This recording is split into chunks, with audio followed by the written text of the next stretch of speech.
Australia na boigo chinkeno nuku kigima na bogo tonyora asoro gonkor bogusi Niji County chito etanaine una county ya Kisii, Nyamira, Homa Bay, Bomet, Kisumu, Migori, Nichisemo chinde chinyinge nigo tonyora aside kode ya Star Times channel 195, Go TV channel 824 na free to air decoders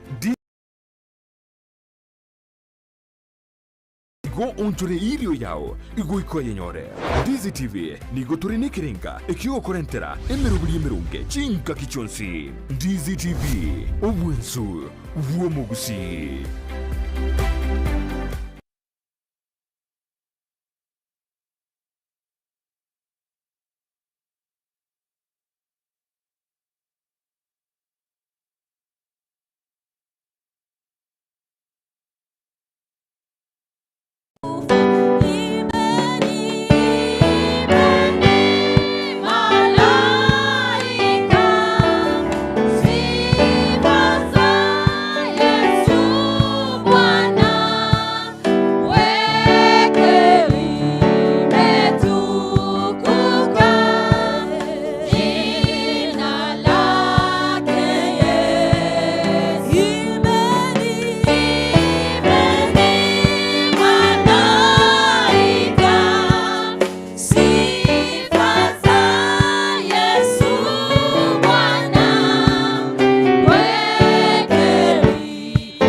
Nataka tukaweza kuomba tunapoendelea na ibada hii. Our Father in heaven, we want to thank you again for this wonderful time that you have given to us. Asante sana Mwenyezi Mungu kwa sababu ya ibada hii maalum. Asante Mwenyezi Mungu kwa sababu umetuleta pamoja kwa jina lako. Na asante Mwenyezi Mungu kwa sababu kutoka mahali hapa unaenda kuwahudumia wengi kulingana na mapenzi yako na kulingana na neno lako. Tunapoendelea na ibada hii, naomba ukatubariki kwa jina la Yesu Kristo. Nimeomba na kuamini, na zote tuseme amen. Amen. Naomba kusikia sauti yako ikiwa juu kabisa. Unaweza inua hiyo mikono juu ya kichwa chako na useme amen. Hallelujah. Na wasalimu nyote kwa jina la Yesu Kristo. Hamjambo? Washirika wa Calvary Covenant Center Nyamataro, nipungie mkono wako tu namna hii. Bwana Yesu apewe sifa. Amen. Nachukua nafasi hii pia kuwakaribisha wote wanaotutazama kupitia kwa runinga ya Ndizi TV. Napenda kuwakaribisha nyote, from wherever you are watching us from. Karibu sana kwa ibada hii yetu ya leo. We are coming to you live from Nyamataro Calvary Covenant Center. Tunapatikana huku Kisii, tunapatikana hapa Nyamataro karibu na Jesmo Hospital, na ni furaha yangu kukukaribisha kwa ibada hii, lakini pia kukukaribisha kwa kanisa letu. Sisi hukutana siku ya Jumapili kuanzia 2:30. Hapa ni mahali ambapo Bwana Mungu anainuliwa, muumba wa mbingu na nchi anatukuzwa. Hapa ni mahali ambapo Mwenyezi Mungu amepewa kipao mbele kukutana na watu wake, to impact their lives, to transform their lives. And from this place, the Lord is blessing your life today. The Lord is blessing us together. Now tuko hapa chini ya mamlaka ya bishop wetu, Bishop Julius Osongo, ambaye yuko pamoja na sisi siku hii ya leo, na najua kwamba atakuwa anatuletea neno la Mwenyezi Mungu. And I take this opportunity to acknowledge wachungaji wote na viongozi wote ambao tuko pamoja na wao. Bwana Yesu apewe sifa. Nataka hapa kanisani ugeukie aliye karibu na wewe, mwambie tunataka kumsifu Mungu. Na nataka mwambie kuwa tayari kumsifu Mungu. Sijui ni wangapi wanapenda kumtukuza Mungu, wanapenda kumsifu Mungu, wanapenda kumuinua Mungu, wanapenda kulibariki jina la Yesu Kristo. Bado sijaona mkono wako. Biblia inasema let everything that has breath praise the Lord. Sisi zote tuna uhai siku ya leo, si ndio? Na kwa hivyo tutamsifu Bwana. Haleluya. Hebu tena nitazame ukiwa unanipungia mkono wako namna hii, tunapoenda kumsifu na kumtukuza Bwana kwa jina la Yesu Kristo. Inua makofi yako juu, msifu Bwana Yesu. Haleluya. Haleluya. Ni wangapi wanaenda kumsifu Bwana? Haleluya. Ningependa tukainue mikono yetu mahali uliko nyumbani, ukainue mikono. Shangwe. Nitakushukuru namna gani wewe? Sema Baba. Baba namna gani wewe? Oe oe namna gani wewe? Baba namna gani wewe? Baba namna gani wewe? Baba namna gani wewe? Oe oe namna gani wewe? Imba Baba. Baba namna gani wewe?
vigelegele kwa Yesu.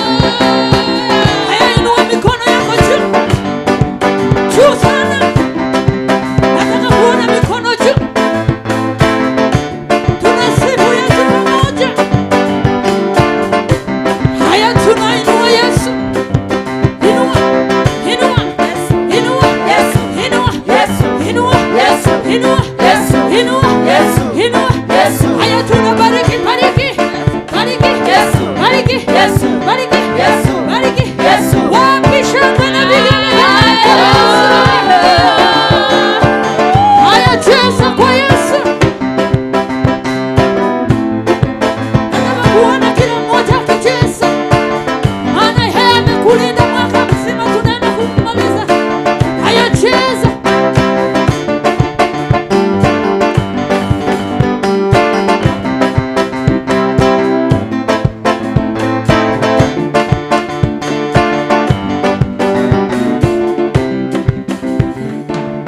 Data nakushimirane, data nakushimirane, data nakushimirane, oe nakushimirane, data nakushimirane, data nakushimirane, data nakushimirane.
tunasonga mbele.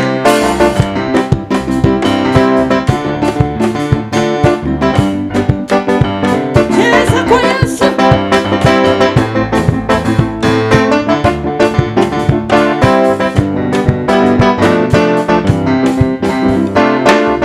Data na kushimirane, data na kushimirane, data na kushimirane.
Yesu, mikono juu. Nani huyo ameweka chini? Juu. Haya kabisa. Piga kabisa. Makofi kwa Yesu. Haya juu. Chini, kushoto, kulia, twende juu. Chini, kushoto, kulia, twende juu. Chini, kushoto, kulia, Twende juu. Chini, kushoto, kulia, twende. juu. Chini, Haya sema. kulia, Sema.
Tafuta nafasi yako, nataka mtukuze Yesu. Haya, safi. Tafuta tu nafasi yako. Ukipenda unaweza inua mikono, ukipenda unaweza piga makofi, ukipenda unaweza zunguka. But I want you to do it in your own way to the Lord. Haya, chezea Yesu tu. Thank you Lord. Haya, chezea Yesu. Nimekuona. Alafu pia unaweza mpatia Bwana Yesu tabasamu mzuri. Haya ndio huyo. Twende.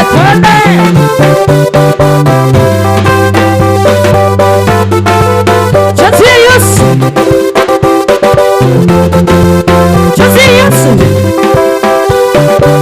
Chezea Yesu kabisa. I see you. Naona mwingine anaenda hivi. Safi. Nimeona mwingine ameinama kidogo. Safi. Naona mwingine anafanya hivi. Safi. Naona mwingine ako na smile. Safi. Naona mwingine ako hivi. Haya, chezea Yesu tu.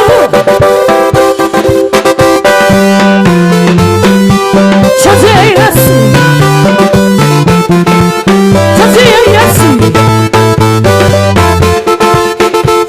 Yesu. Wapi vigelegele kwa Yesu? Vigelegele kwa Yesu. Unamwimbia nani? unamwimbia Yesu, Unampenda nani?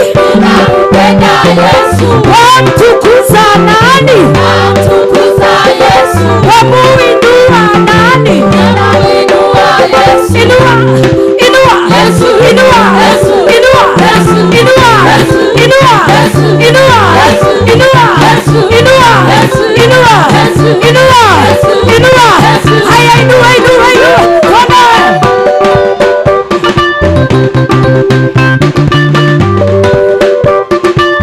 Inua Yesu. Safi kabisa. Haya, kabisa. Twende. Kabisa. Safi. Hey! Inua Yesu. I like it. Haya, tukuza Yesu. Let's go. Beautiful. Tukuza Yesu kabisa. Tukuza Yesu kabisa.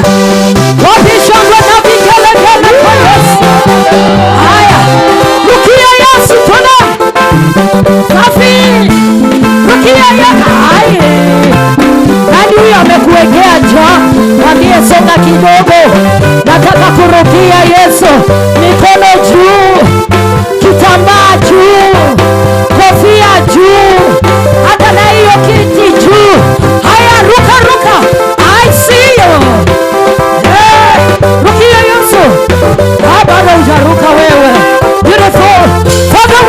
the glory.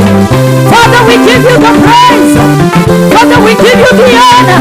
Luka kabisa kabisa.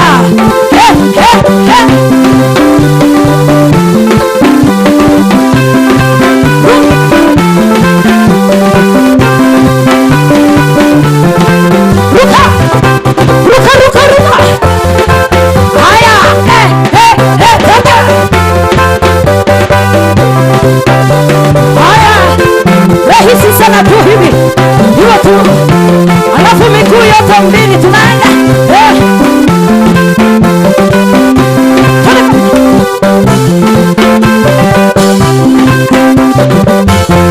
vigelegele kwa Yesu, vigelegele kwa Yesu, vigelegele kwa Yesu,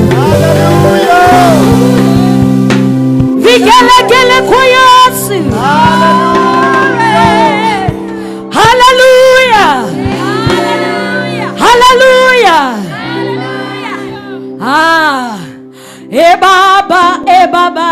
Baba pokea sifa. Baba pokea sifa. Baba pokea sifa. Baba pokea sifa. Jehova, Baba pokea sifa. Baba pokea sifa. Hakuna kama wewe, Baba pokea sifa. Baba pokea sifa. Amonene Jehova, Baba pokea sifa. Mikono juu, patia tu sifa. Baba pokea sifa. Hivyo tu, inua tu mikono hivi. Kuruka kwetu kwote, kucheza kwetu kwote, kufurahi kwetu kwote ni kumpa sifa. Kwa hivyo tunasema Baba pokea sifa. Inua tu mikono yako, unainyosha juu kabisa. Baba pokea sifa.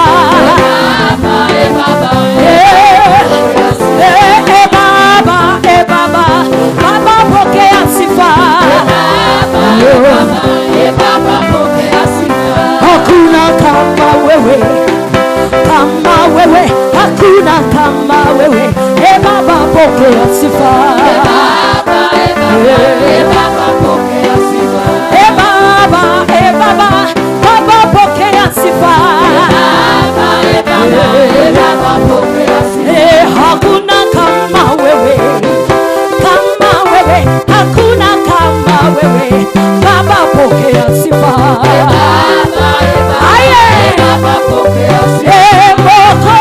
Mokozi, Baba pokea sifa.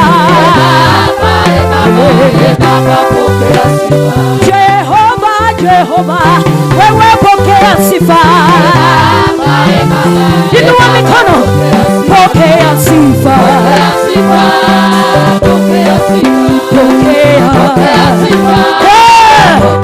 Pokea sifa. Mikono juu.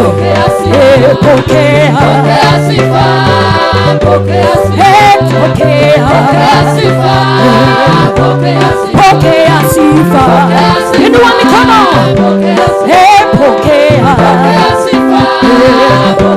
Pokea sifa. Tukupa sifa. Pokea sifa. Sifa ni zako. Pokea sifa. Unastahili.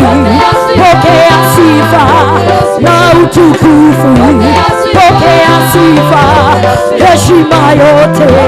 Pokea sifa, utukufu. Pokea sifa. Pokea sifa. Haleluya. Pokea sifa. Pokea sifa. Pokea sifa. Baba, tunakupa sifa. Ndio unaweza mpigia makofi. Asante sana. Unaweza wapiga zaidi kabisa. You can do more than that. Yes, somebody give him the praise. Lift your voice, inua sauti yako. Mwambie Bwana, ninakupa sifa. Tunakupa sifa Yesu, tunakupa heshima yawe, heshima na utukufu, sifa twakupa Bwana, heshima, sifa, utukufu twakupa Bwana. Tunainua mikono yetu, tunakusifu Yesu, sifa twakupa wewe, unastahili utukufu, heshima twakupa Bwana. Wewe peke yako, hakuna mwingine, utukufu wote twakupa. Ndiyo tunainua mikono, ndiyo tunanyosha mikono, tunakupa utukufu, twakupa Bwana. Inyoshe mikono yako juu. Ninajua moyo wako uko tayari kumwabudu Mungu tu. Najua pia moyo wako unakubaliana na maneno ya wimbo huu, na kutoka ndani ya moyo wako najua unaendelea kumwambia Bwana, heshima, sifa, utukufu ninakupa Bwana. Kama wewe ndiwe huyo unayemtazama Bwana, unaye uhisi ukaribu wake na unasema ndio Bwana, ni wewe tu, ninakupa sifa, unaweza nyosha mikono yako juu, unaweza nyosha hiyo mikono kabisa. Baba, tunakupa sifa, tunakupa utukufu katika kusanyiko hili Yesu. Wewe peke yako unastahili, wewe peke yako umeinuliwa katika kusanyiko hili. Wewe peke yako mtakatifu, wewe peke yako wa kuabudiwa. Na mimi nachagua kutoka ndani ya moyo wangu, pamoja na wimbo wangu, pamoja na pumzi yangu, pamoja na nguvu zangu, pamoja na ufahamu wangu, I choose to worship you, I choose to bless your name, I choose to give you glory, I choose to honor you Jesus.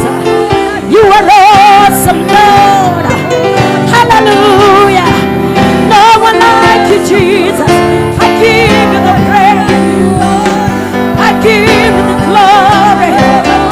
No one like you Jesus, yes you are lifted. Heshima, sifa, utukufu, ukuu wote, udhamana wote, nguvu zote, uweza wote ni wako. Pokea Yesu. From deep down my heart, I lift my worship to you.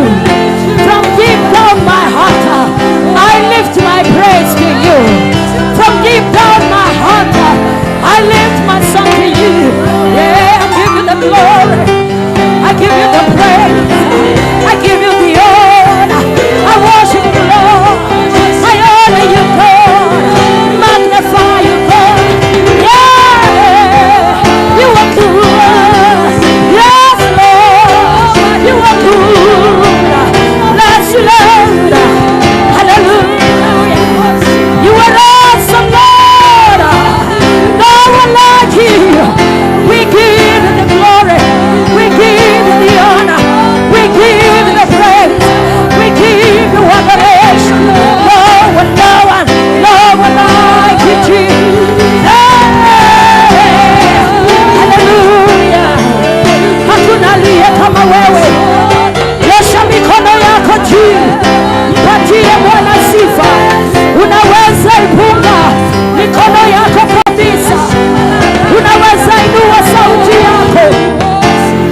glory, God.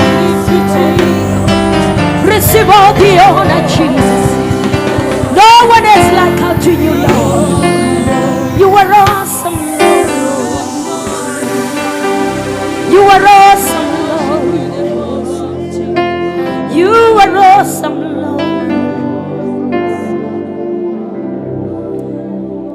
We give you all the glory. We give you all the glory. Onde tayobu na ye Yesu. Omonene na ye weka. Omochenu na ye. Omoroti wabaroti. Omonene wabanene. Tata omwegewa omotoria kwaboneire Yesu. Tata tigo bakwe, Tata tigo bakwe. Oh, thank you, Lord. Naye weka otiremo ketawe Jesu. Weka ibo nene, weka ibo digu, weka iwa shiama. Enawe wiki otire oketawe otire igoro gotire ona gogobe gotire goro yakwa niragodhathaiya wegai munene wegai mwega mũno onge ng'ama chalo kodi atingi malo Nyasaye atendo nyingi Nyasaye Ruodha Nyasaye hakuna aliye kama wewe. Thank you Jesus. Tunakuabudu Mungu wetu.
You're the glorious God.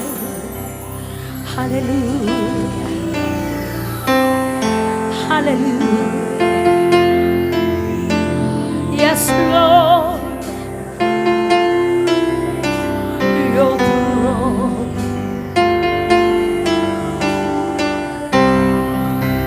Tunainua tu mikono yetu juu. Hallelujah. Thank you, Jesus.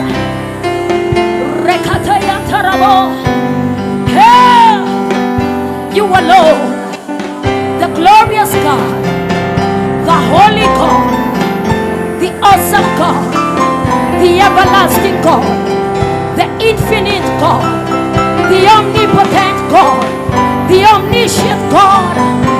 all-present God, the sovereign God, the immortal God, the immutable God, the King above all kings. Hey, hey. We bless you, Lord. You are the glorious God. Wewe ni mwanzo tena ni mwisho, wa kuabudiwa ni wewe tu. Tunakuabudu, haleluya. Tunainua mikono tena, tunakuita majina yote mazuri. The Holy God, the maker of heaven and earth, the creator of all the universe. Majina yote mazuri ni yako. The lily of the valley, the rose of Sharon, the ancient God, the magnificent one, beautiful beyond description. That is who you are, seated upon the throne, in the high blesser, the exalted blesser. We worship you, Lord. One more time, lift your hands. Mara moja tena, inua tu mikono yako, muite kwa majina yote mazuri. Mwambie Baba, ninakuabudu. Wewe ni baba yangu, wewe ni mchungaji wa maisha yangu, wewe ni mwamba imara, wewe ni tegemeo langu, wewe ni ngome imara. Ninakupenda Yesu. Haleluya, haleluya. Bow before your throne, worship at your feet. Bow before your throne. Tunasema Gloria. One more time kwa sauti moja. Bow before your throne, worship at your feet. Bow before your throne. Nataka kusikia sauti yako pia. One more time we bow. Bow before your throne, worship at your feet. Hallelujah, hallelujah. Yeah, we bow. Bow before your throne, worship at your feet.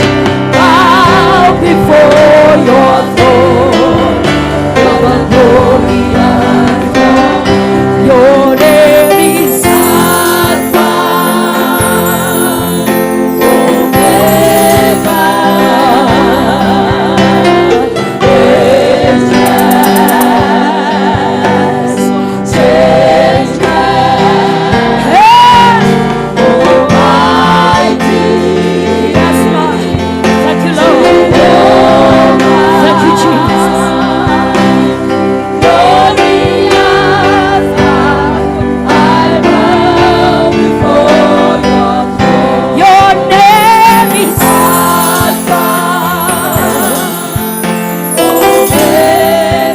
Thank you, Jesus. Thank you, Lord. That is who you are. Jesus, Almighty Jehovah. Thank you, Lord. Glorious God, I bow before your throne. We worship you. We bless your name. We glorify you. Asante mtakatifu, tunakushukuru na kuabudu. Tupigie Yesu makofi. Shangwe. Tupigie Yesu makofi kabisa. Asante sana kwa ajili ya kipindi ambacho Praise and Worship wametuelekeza, kimekuwa cha baraka na Mungu ameinuliwa. Bwana Yesu asifiwe. Mpe jirani yako high five, mwambie karibu katika ibada. Asante sana Tujipigie makofi tunapompigia askofu anapoketi. Asante sana askofu ako pamoja nasi. Tumpigie Reverend pia makofi anapoketi.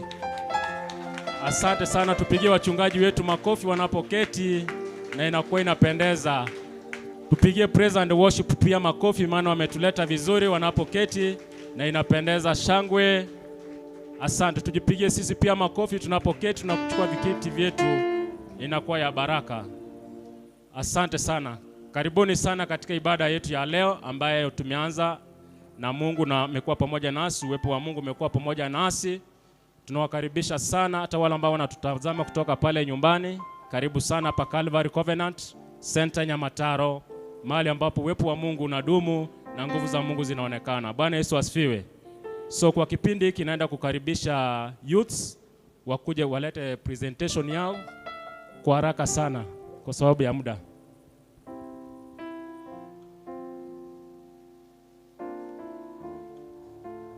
Wanapokuwa wanakuja Sunday school mujipange kwa sababu ya muda. Walimu mtafadhali mwe mmejipanga mapema. Wanapotoka on stage Sunday school wao wameingia haraka haraka na itakuwa ya baraka.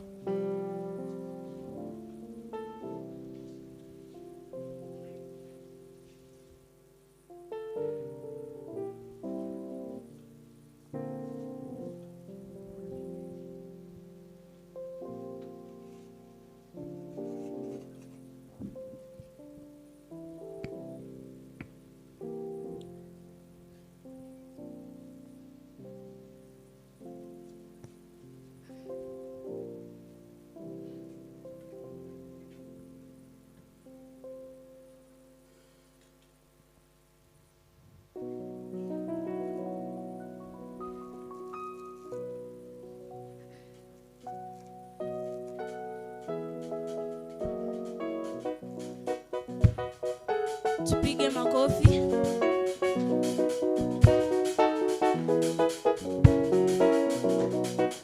Afrika yote ya kusifu, Afrika yote ya kusifu, Afrika, Afrika yote ya kusifu, Afrika, Afrika yote ya kusifu, Wasomali, Wasomali na Wakongo, na Wakongo, wa Rwanda, wa Rwanda na Waganda, na Waganda, Afrika, Afrika yote ya kusifu, Afrika, Afrika yote ya kusifu, Afrika, Afrika yote ya kusifu, wa Nigeria, wa Nigeria, wa Congo, wa Kongo, wa Nigeria, na Morocco, Afrika yote ya kusifu, Afrika, Afrika yote ya kusifu, wa Nigeria, wa Nigeria, wa Zimbabwe, wa Zimbabwe, wa Liberia, wa Liberia, na Morocco, na Morocco.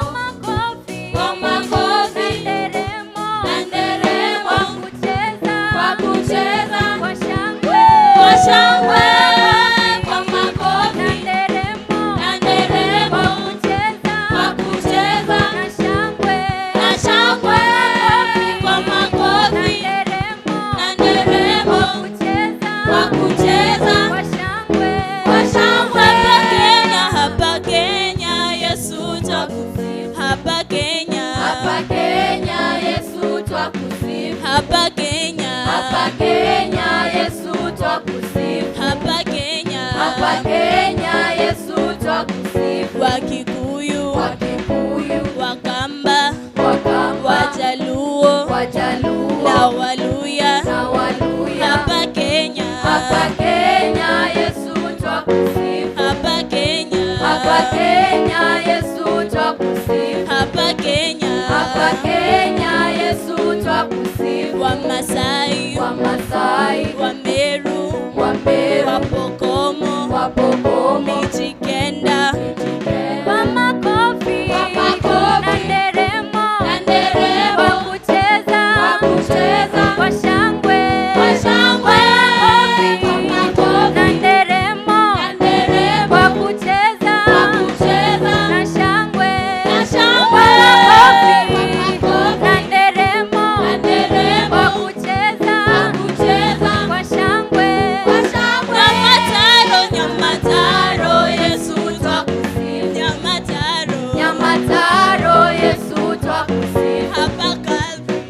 Calvary Yesu twakusifu. Hapa Calvary. Hapa Calvary Yesu twakusifu. Sisi sote. Sisi sote Yesu twakusifu. Sisi sote.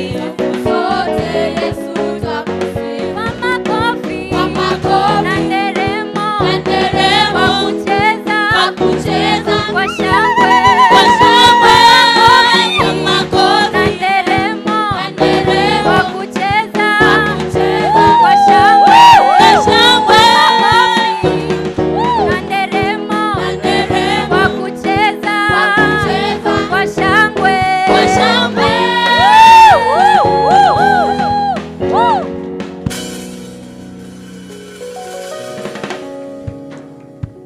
Asante, tuwapigie makofi jamani. Wanapendeza ama wapendezi? Si wanafanya kazi nzuri ya Mungu? Sasa tunashukuru. Kama we ni youth pia hujajiunga nao, jiunge nao. Sasa karibu Sunday School.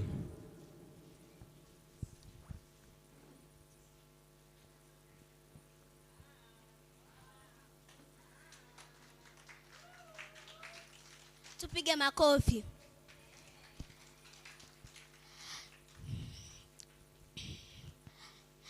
Prayer is the key, prayer is the key, prayer is the master key. Jesus started with prayer and ended with prayer. Prayer is the master key. Prayer is the key, prayer is the key, prayer is the master key. Jesus started with prayer and ended with prayer. Prayer is the master key.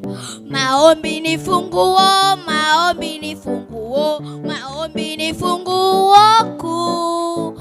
Yesu alianza na maombi akamaliza na maombi. Maombi ni funguo kuu. Maombi, maombi ni funguo, maombi ni funguo, maombi ni funguo kuu. Yesu alianza na maombi akamaliza na maombi. Maombi ni funguo kuu.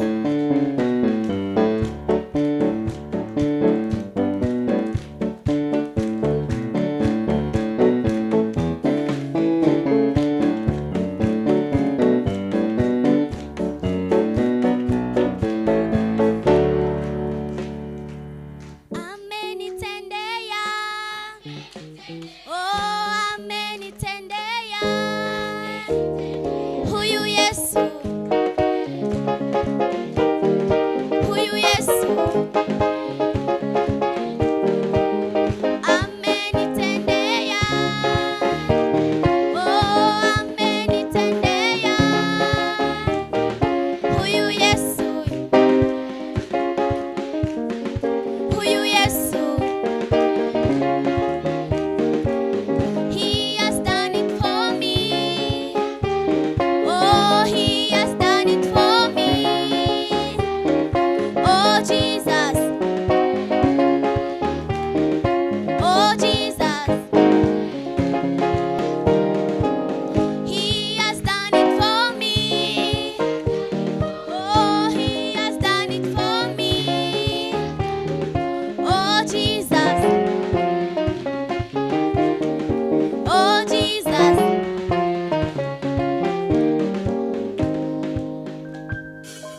Praise God. Praise God again. My name is Kyle and I have a memory verse. My memory verse comes from the book of Luke chapter 18 verse 16. He said, "Let your children come to me and do not hinder them, for the kingdom of God belongs to them." Say amen. Praise God. Praise God again.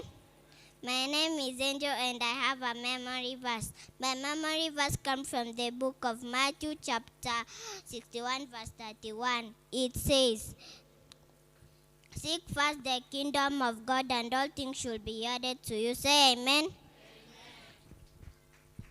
Praise God. Praise God again. My name is Maria. I have a memory verse.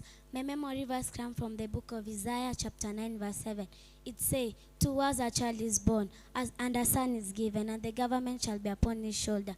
And his name shall be called Wonderful Counselor, Mighty God, Everlasting Father, Prince of Peace." Say amen. Praise God. Praise God again. My name is Nolene and I have a memory verse. My memory verse comes from the book of Jeremiah chapter 33 verse 3. It says, "Call unto me and I will answer you and tell you all great things that you do not." Say amen. Praise God. Praise God again. My name is Derek. I have a memory verse. My memory verse comes from the book of Proverbs chapter 6 verse 20. It says, "My son, never forget what your mother taught you." Say amen.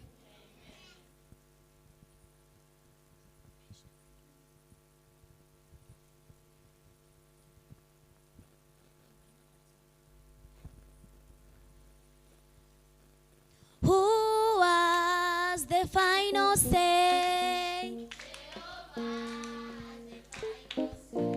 Tell me, who has the final say? Jehovah turns my life around. Jehovah turns my life around. He makes a way where there's no way. Jehovah has the final say. Who has the final say? Tell me, who has the final say? Jehovah turns around. Jehovah turns my life around. He makes a way where there's no way. Jehovah has the final say. Tuwapigie makofi jameni, watoto wanapendeza, wanafanya kazi nzuri ya Mwenyezi Mungu. Ni vizuri kuachilia watoto pia waje kufunzwa mapema, inakuwa ni vizuri, na wanadumu katika neno la Mungu, wanakuwa katika neno la Mungu, kisha pia wanaendelea kukua na kuendelea kufunza wengine, pia itakuwa ya baraka. So kwa kipindi ambacho kinafuata na wakaribisha kwa ajili ya matoleo. Kwa hivyo naomba praise and worship wanapokuja kutupa wimbo wakati tunapoendelea kutoa. Naomba tufuate utaratibu, tutaanza na askofu kisha wachungaji, ndipo tutaenda kwa washirika. Naomba tutakuwa na mpangilio wa kwanza kwa hilo ya kwanza, kisha tuje ya pili, tumalize na ya mwisho na itapendeza. Ukitoka kule, tafadhali naomba ukaweza kufuata utaratibu hivyo unapoenda kuketi, na itakuwa ya baraka. Karibuni.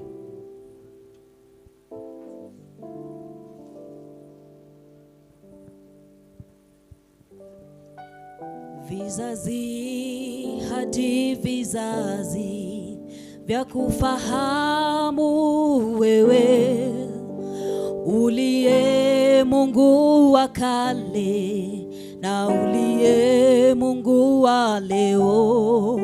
Kazi zako zaonyesha ukuu wako wewe. Umetukuka, umeinuliwa ewe Bwana. Vizazi hadi vizazi vya kufahamu wewe, uliye Mungu wa kale na uliye Mungu wa leo. Kazi zako zaonyesha ukuu wako wewe. Umetukuka, umeinuliwa ewe Bwana. Vizazi hadi vizazi vya kufahamu wewe, uliye Mungu wa kale na uliye Mungu wa leo. Kazi zako zaonyesha ukuu wako wewe. Umetukuka, umeinuliwa ewe Bwana. Kweli wewe ni Mungu. Kweli wewe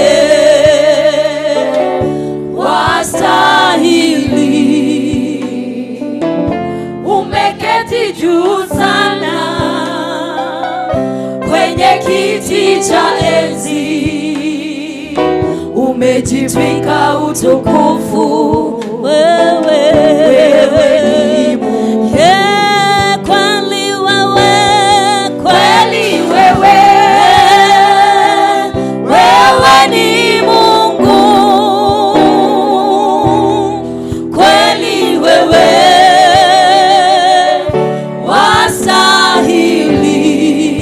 wastahili, umeketi juu sana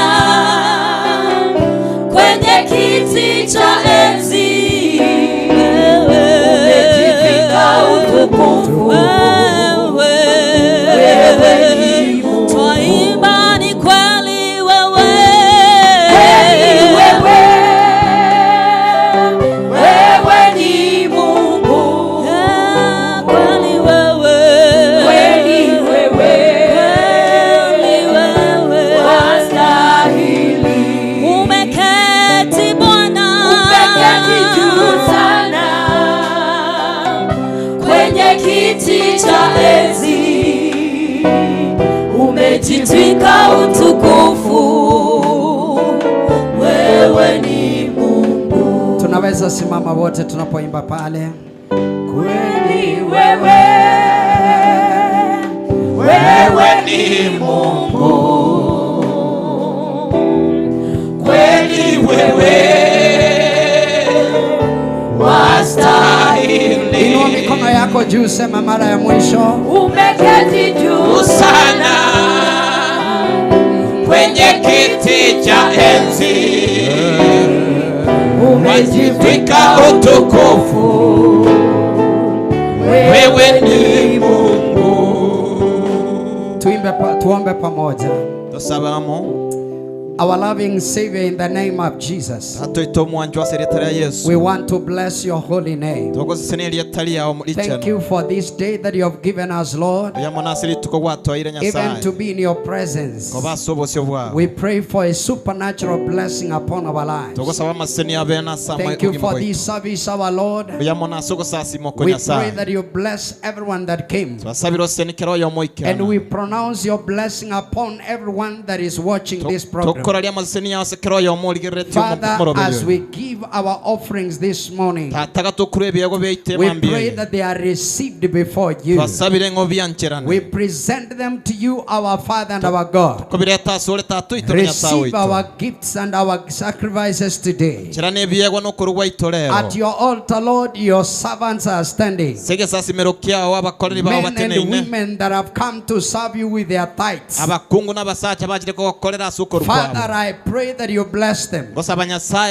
The work that they present here today, we pray that you bless that business, bless that provision, bless that career, our Father, in the name of Jesus.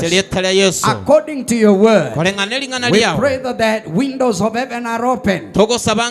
You shower them with your blessing until they have nowhere to store. It is your word and we believe so. Father God, we take authority and power, rebuking every demon, every attack from hell against their lives, against their families, against their businesses.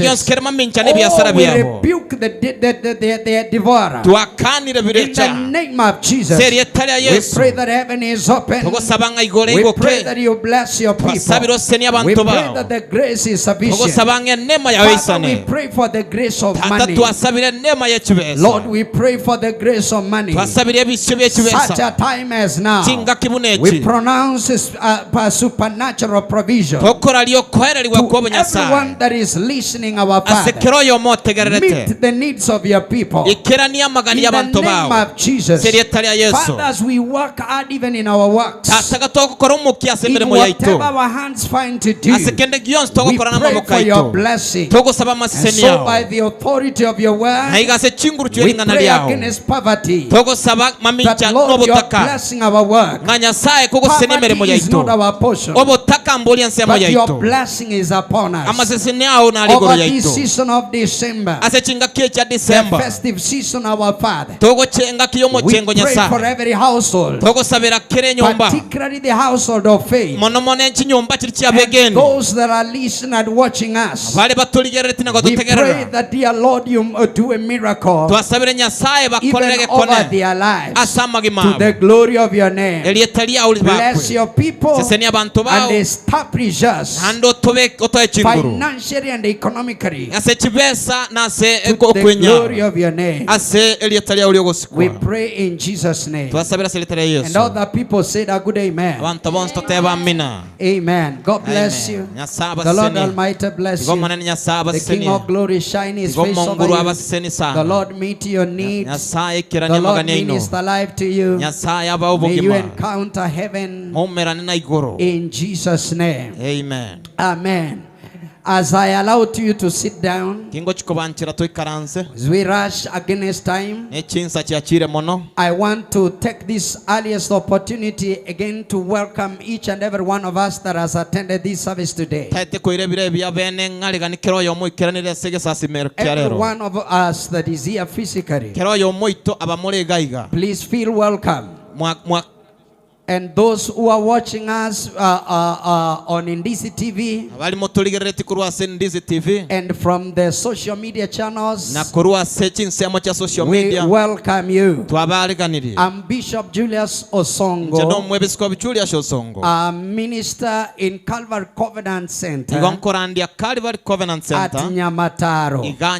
We are located off the highway when you reach as you go to town. Chesimo Hospital right behind it. That is where we are worshiping the Lord. Calvary Covenant Center. We do our services on Sunday morning right from 8 in the morning as we begin our first service, and we end at 12:30 our second service. We welcome all of you, those who are around Nyamataro and even those who are far. Come and worship with us, and the Lord Almighty will bless your life. We have services in the midweek. On Tuesday we do our prayer and intercessory, 5 in the evening or 5 in the evening every day. We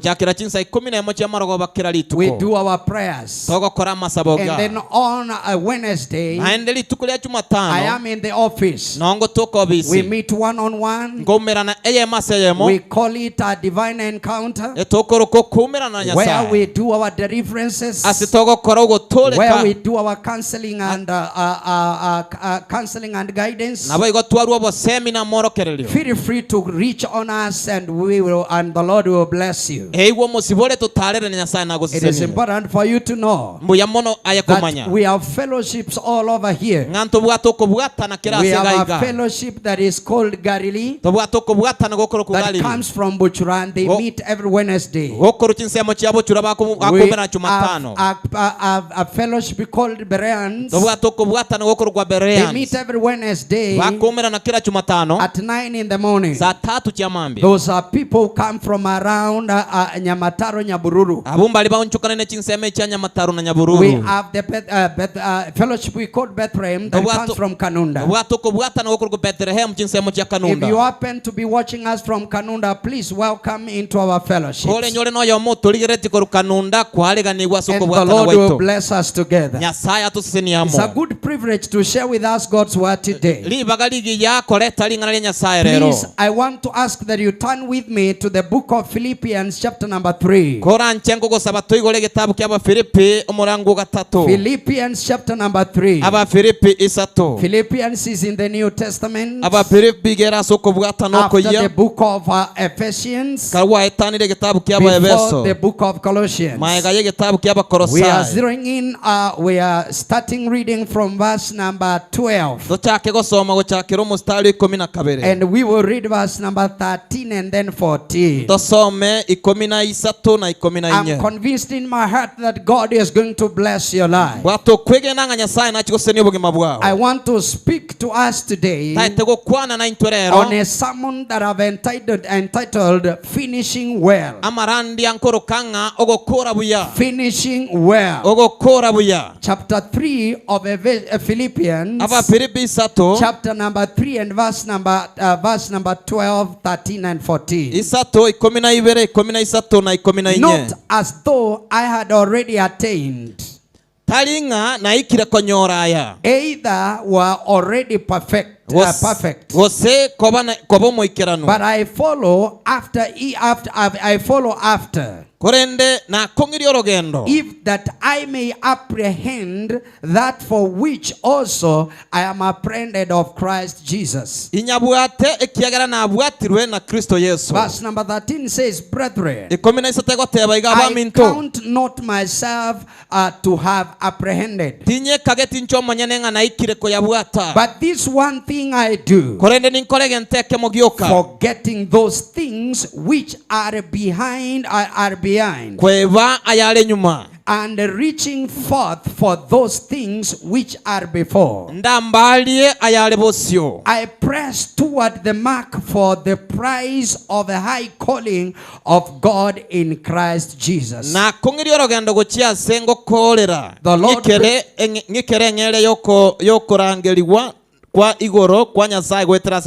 The Lord bless the reading of His word. Can we pray together before we break this word?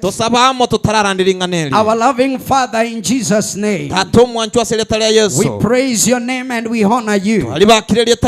Thank you for the day that you have given us that is called today. Thank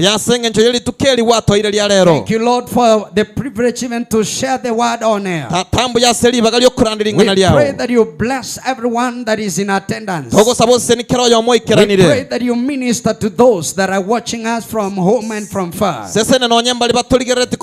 the power of your spirit, meet the needs of your people. Bless them, our Father. Meet their needs, O God. Heal those that are sick, those that have different needs, our Father. We pray that you minister to them. Break every yoke. In the name of Jesus, lift your people, raise your people. We pray believing in Jesus' name. And all the people in the house said a good amen.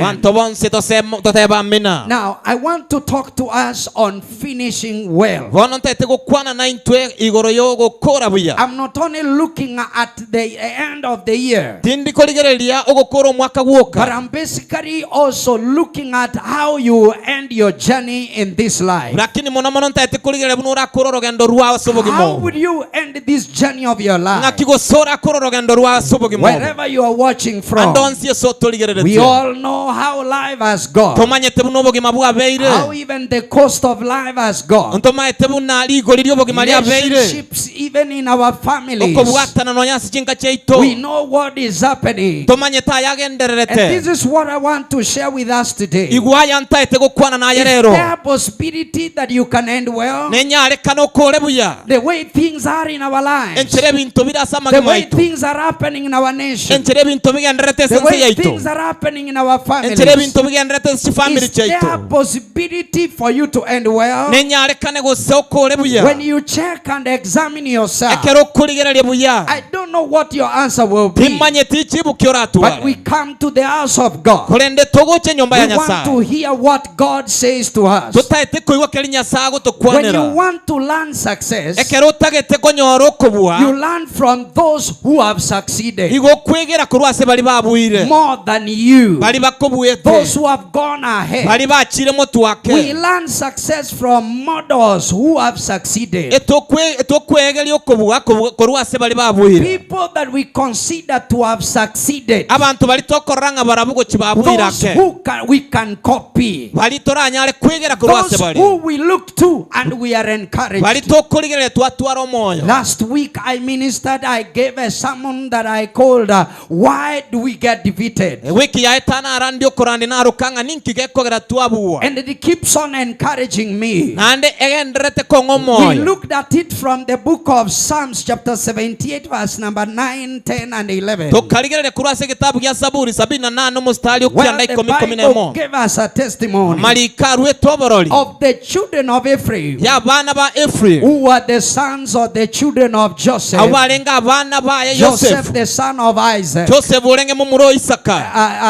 Isaac the son of Abraham.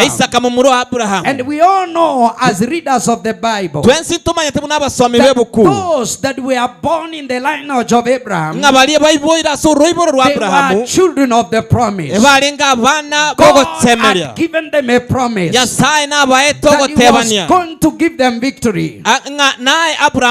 But on this account in Psalms chapter 17, the Bible says the children of Ephraim carrying their bows, the instruments of war, they are supposed to go for war, to fight their battles. But the Bible told us that they were not able to face their enemies. They were so powerless. They could not defeat their enemies. I don't know how many of us who are listening to me today who are feeling very powerless. You feel like you are defeated. When you check on your life, things are not the way they should be. You might have begun so very well, but when you look at your life today, things are not the way you would have wanted them to be. But the Bible tells us three things made them to be defeated. Number one, the children of Ephraim, they broke a covenant. A covenant with their God. They were children of the covenant. But at this moment, they are not able to face their enemies because number one, they have broken the covenant. They cannot follow what God had told them. And number two, they refused to obey the laws of God. They neglected the law. In other words, they knew what they were supposed to do, but they chose a different path. They followed a different route. For that reason, God left them. God was not together or in their midst. For that reason, they became weak. They could not face their enemies. Number three, the Bible tells us that they forgot what God had done for them. They were not able to remember and praise God for what He had done to them. God delivered them from Egypt, but they forgot. God made a way at the Red Sea, but they forgot. God made a way in the river Jordan, but they forgot. God fed them in the wilderness, but they forgot. God fought their battles, but they ended up forgetting. And for the reason of the three things, they were not able to face their enemies or stand against their enemies. And so today I bring us to this message. How can you finish well? How can you finish well? And I want to give four instruments to end well. Four instruments that will help you to end well. What can you do to end well?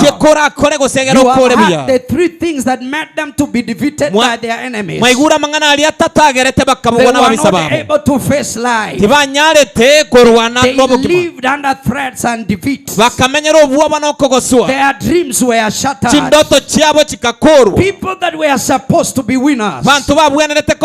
People that were supposed to conquer. But at the point where they are at a bad point. They are not able to conquer. They are not able to win. But because you are alive and you are listening to me today, what can you do to end well? Even to finish well. I may not mind which age you are today. I'm talking to the youngest. I'm talking to the middle age. I'm talking to those who are aged. Whichever age that you are, you need to hear this today. Because you desire to end successfully. You desire to end well. I'm talking to all of us again. It is 10th of December 2023. We are nearly finishing the year. We are getting into the festive season. And after a few days we will be in 2024. We are counting years. What do you think will continue happening upon your life? Even as you finish the year 2023, I have 4 tools and 4 nuggets that I will bring to you. Number 1, learn to assess your life. Appraisals in your life. Evaluate your life. Examine your life. Dig deep into your life. Age is catching up with you. But it is important to assess your life. Make an appraisal over your life. Evaluate your life. Examine your life. What am I talking about, friends? It is a moment for you to pause. Reflect over your life. Check on what is happening in your life. Yes, we are finishing 2023. But what is it that is going on in your life? We looked at the book of Philippians. The Bible says when you look at the whole context where we have read, Paul arises and says, not as though I have already attained.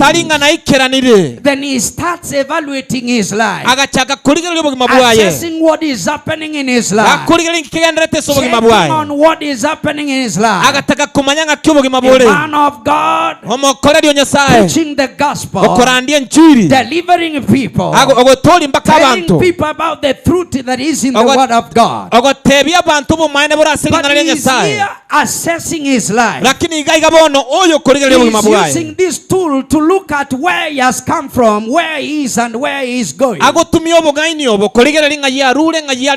that people may not want us to listen to this, because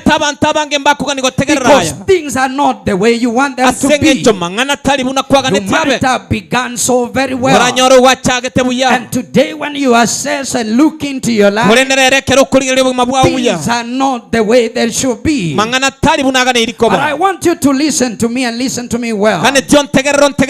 It is not what people call you today that matters, but what is in the inside of you. In other words, other than coming to a point where you want to blame people,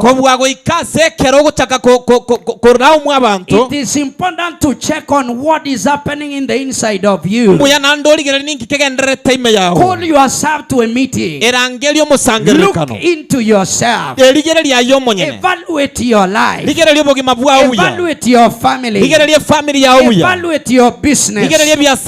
Assess what is happening even in your place of work, even in your ministry. Hear me, child of God. You will never succeed in life if you hide your weaknesses. Because it is important to check on what is is happening, I'm beginning from the weaknesses. The mistakes that we have committed. When you know your weaknesses, you can face them and start working on them. It is a need, there is a need to address your weaknesses. Why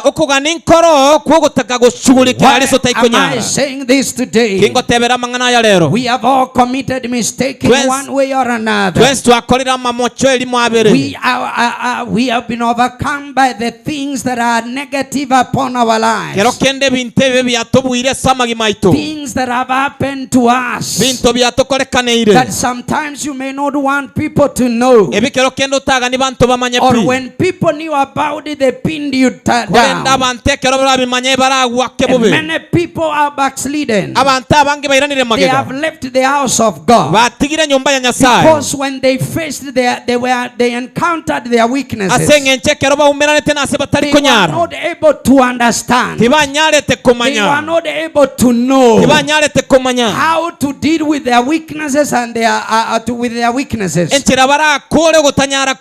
order to get help and overcome, then you must know that your weaknesses and whatever that you need to do, even to overcome it. What am I saying today? Come to a point where you know yourself. You become realistic about yourself. As I talk today, we have many people who imitate other people. You want to live like another person. You want to do what other people have done. You have covered a lot of things with the clothes that you put on. But hear me, child of God. Successful people only desire to grow. They have a desire to grow. If you get an achievement, it means there is more that you can do into your life. Because you have done so many things in your life. You have succeeded in many things in your life. But that again means there is much more that you can do. Hear me, child of God. The beginning of healing, the beginning of deliverance is first by admitting about the negative things in your life. Admitting that it is not well over your life. Successful people admit that they have not arrived. That they still have a long way to go. I'm saying assess your life. Check into your life. Are you on the right course? Are you in the right company? Yes, what you are doing today, what you wanted to do. Be realistic to yourself. If your family continues the way it is today, if your children continue the way they are today, if your business continues the way you are today, where will you end? How will you end?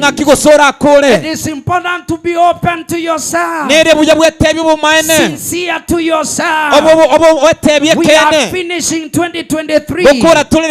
It is important to gather yourself and assess what is happening in your life. Put your family together. Assess what is happening there. Go down into your business. Take stock of what is happening. Friends, hear me. Ignoring that challenge is not solving that challenge. But you must be willing to face what is happening in your life. Know your weaknesses. Even understand your strengths. Look deep down what is eating you up. Whatever that is eating your family. Whatever whatever that is finishing your business. We should understand what is eating our nation. By being sincere to ourselves, evaluating and assessing what is happening. Hear me, child of God. Going for another woman is not the solution. For going for drinking is not the solution. Changing the boyfriend is not the solution. Changing your location is not the solution. What am I saying today? There are other measures that you are taking in your life without doing a background check, not knowing what is happening before you take another stage. But the Lord sends me to you. Take a pause. Assess your ministry. Assess your life. Assess your family. Assess your business. Admit what is not right. Admit what is not good. And the Lord will help you. The Bible says in the book of Psalms chapter number 124, the Bible says the children of God came to a point in assessing their lives and say, if the Lord was not of us, why is not of the Lord on our side? The enemy would have swallowed us alive. In other words, after checking, they realized it is only God who has helped them. They came to a point where they can conclude, God has been on our side.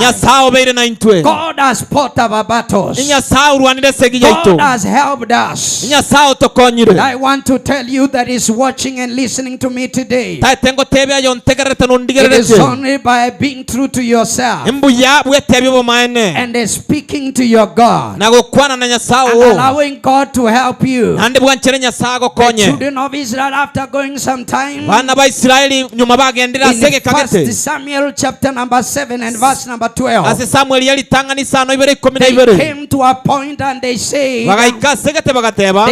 Ebenezer, saying, hitherto the Lord has helped us.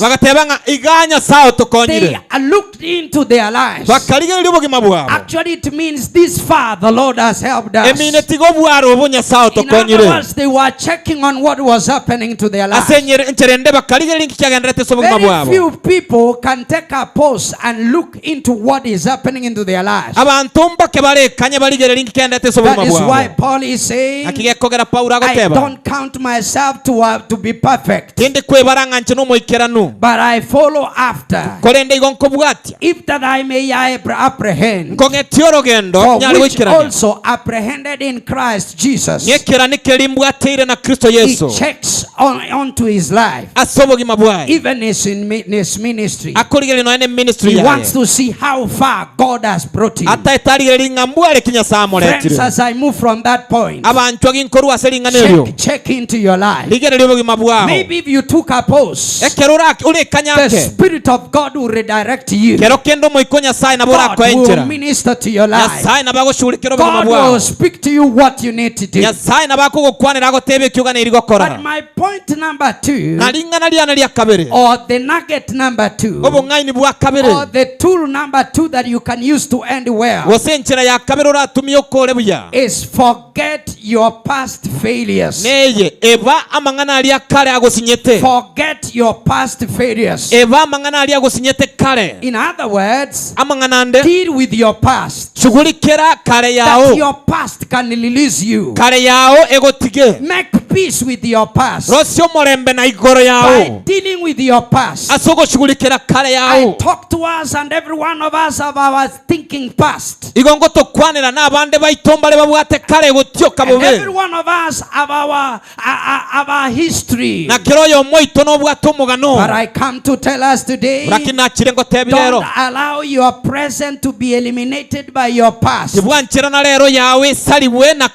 Every one of us our past. Kero yo moito na bwate kale We yaye. have our failures of yesterday. Tobwata situasinywa igoro. Where we did perform very well. Ase tutakolete buye muno. But I have come to tell us today. Kulene na chiremba tebirero. Allow yourself to forget your past failure. Anchira na bwebese kwa bwe tukorumagega. You should not rule yourself out because of the past mistakes. Tibwe rusio nga etoko nyara sengencho yama mocho wa kolete kurumagega. Has the power to change your future. Ya sai na bade chinguru chogo onchora mambia yao. Better than your past. Ebengi yakobwa igoro. I don't know what your background is like. Timanye tia sorwete korunga kiekale. But sometimes we remember the bad choices we made in January. Korende kero kende toko nyoro kuna choko betu akolete January. In our past. Asekale ya ito. And we forget the good things that God has done for us. Twamanya kwebama yali Nyasaye atokoleire. We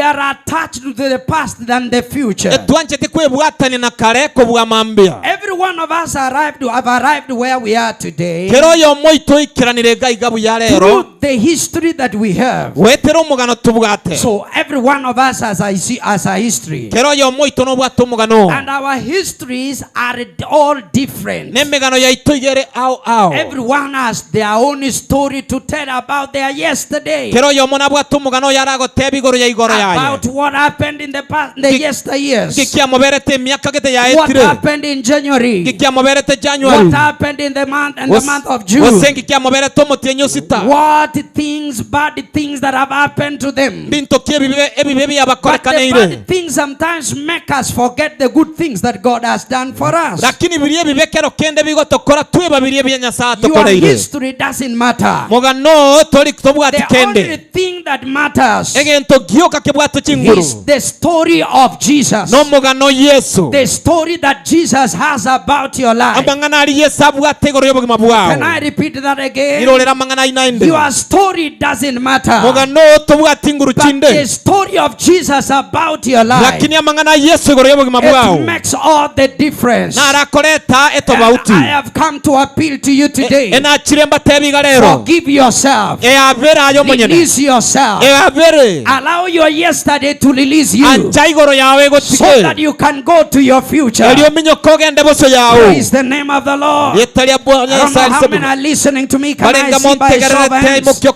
Every one of us, we have our history. We have our own background. There are mistakes we have made. There are mistakes that we made yesterday. But if you allow your yesterday mistakes to determine your tomorrow, you may not end up well. But I come to tell us good news today. Jesus has a good story for you. Jesus has a good story for you. Whatever that overcame you yesterday, He has the power to give you He has the power to give you so that you are able to conquer. The word of God says something about your life. So it is important to allow God to change your mind, to renew your mind, to release the past, so that you can go to your future. Allow me assure you today, if you keep living in revision, forget about accomplishing your vision. If you continue living in revision, then forget about the vision that is in your life. I am here to appeal to us today. Forget what things that pull you behind, the things that stop you from succeeding. Let them go off your life. What are we saying today? Either you bury your past, or your past will bury you. Hear me, child of God that is listening to me. Maybe you keep remembering about 2007,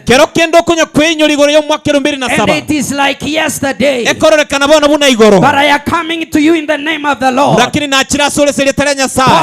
Paul says, one thing I do, forgetting my yesterday and forging forward, I pray for you today. May your past release you. It doesn't matter what happened. Maybe you slept with a man and you came back to a child, and that child has become a torture, and you have ruled yourself out. But I am here to tell you today, Isaiah 43 and verse number 18, the word of God says, come to me, release the past, behold, I'm doing a new thing. God wants to do a new thing in your life. God wants to do a new thing in your life. Young man, listen to me. God wants to do a new thing in your life. God wants to do a new thing in your family. God wants to do a new thing in your house. God wants to do a new thing in your business. I see the Lord do a new thing in this church. I see a divine visitation upon our lives.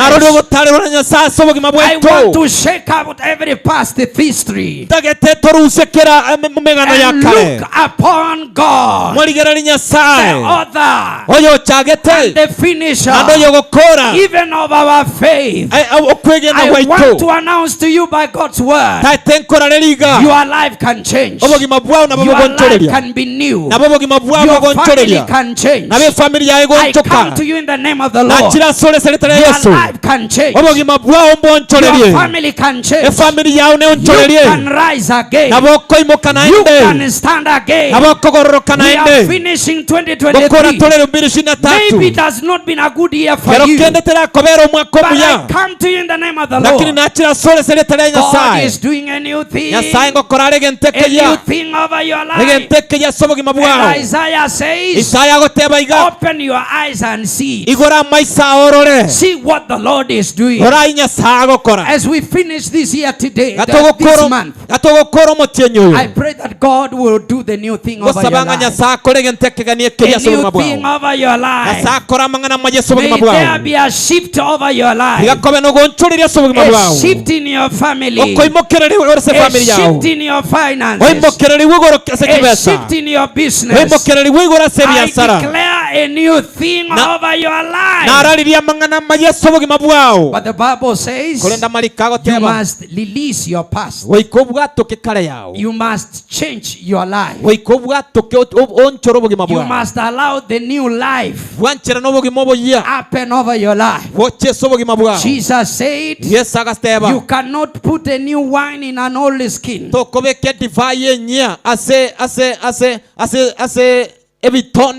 For what God wants to do in your life, there must be newness within you. For you to end well, there must be newness within you. For something new to begin in your family, you must allow the past to leave you and allow God to do that new thing even in your life. Hallelujah. Amen. Can I see your hand lifted up, and I want you to confess these words?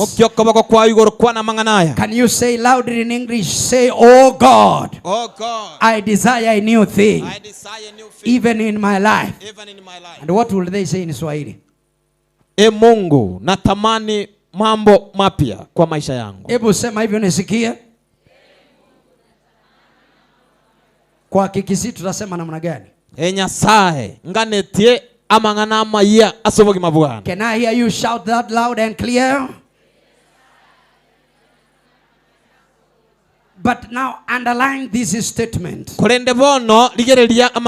you don't bury your past, you keep revisiting your past, old life, the mistakes of 2015 have pinned you down up to today. You keep regretting.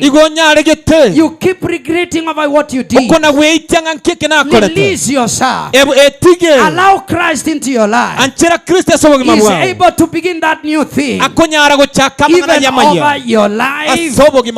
In Jesus' name. And I want you to remember, Satan uses our history to pin us down.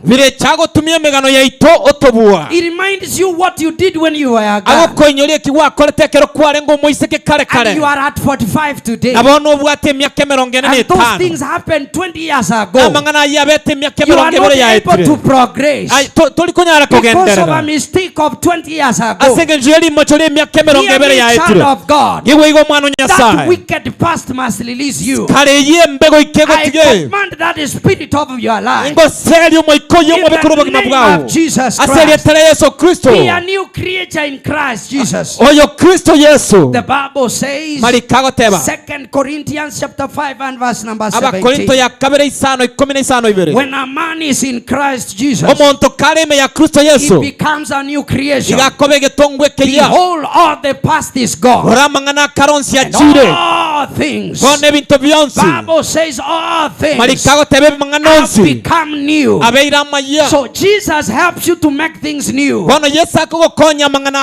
However, how wise you are, how hard working you are, there are things you can't change in your life. But when you allow Christ into your life, He makes things new. I pray as you allow Christ into your life today, may you receive a new family. May you receive a new business. May your financial status change. May you shift economically. We pray for our nation today. Fellow Kenyans, as we allow Christ into our lives, we pray for something new. Even in our political arena, in our economy, we pray the life of God, the newness of God, even into our nation. In Jesus' name. Can you say a good amen? And if you receive that, put your hands together for Jesus. Number 3.